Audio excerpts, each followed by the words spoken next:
Industrial graphics skills is an applied subject which focuses on the underpinning industry practices and production processes required to produce the technical drawings used in a variety of industries, including building and construction, engineering, and furnishing.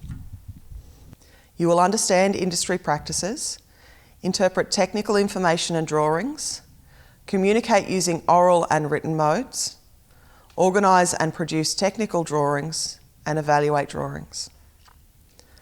You'll develop skills in graphics by engaging in drafting tasks that relate to business and to industry. Each term, you'll complete one assessment piece. And over the year, this includes 2 projects that include practical and written tasks, and 2 practical demonstrations.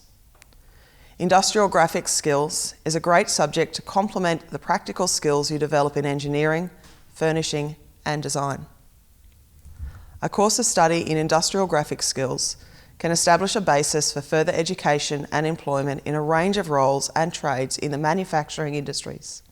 Pathways include estimator, architectural draftsman, mechanical drafter, and a range of other drafting roles.